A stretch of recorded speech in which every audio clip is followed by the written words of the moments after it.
બહુ વાંચ્યું સાહેબ, બહુ દાખલા ગણ્યા પણ કંઈ યાદ જ નથી રહેતું સર. બહુ પ્રેક્ટિસ કરી પણ યાદ નથી રહેતું સર. બહુ વાંચ્યું, બહુ મહેનત કરી, યાદ નથી રહેતું. શું આ તકલીફ તમને છે? કોંગ્રેચ્યુલેશન દોસ્ત, યુ આર નોર્મલ.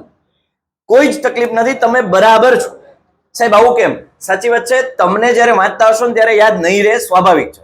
તમારું મગજ એક સુપર માર્કેટ જેવું છે. તમે જ્યારે એના ગોડાઉનમાં વસ્તુઓ ભરશો ને ત્યારે બધું અસ્તવ્યસ્ત લાગશે, ત્યારે તમને એમ થાય છે આમાંથી વસ્તુ મળશે કે કેમ. પણ જ્યારે યોગ્ય સમયે જરૂર પડશે ત્યારે એ વસ્તુ ત્યાંથી જ મળવાની છે. એવી જ રીતે એક્ઝામિનેશનમાં તમને જ્યારે કોઈ ક્વેશ્ચન સામે આવશે તો તમારા મગજના જે ડેટા છે એમાંથી જે ફોલ્ડર ઓપન થવાનું છે એ જ ઓપન થશે. ખાલી આત્મવિશ્વાસ રાખજો તમારી મહેનત ઉપર અને ખાસ મહેનત કરજો. ચિંતા કરવાની બિલકુલ જરૂર નથી. આવું જો થાય છે, યાદ નથી રહેતું, અંદરથી જે ભય થાય છે એ એકચ્યુઅલી ભ્રમ છે.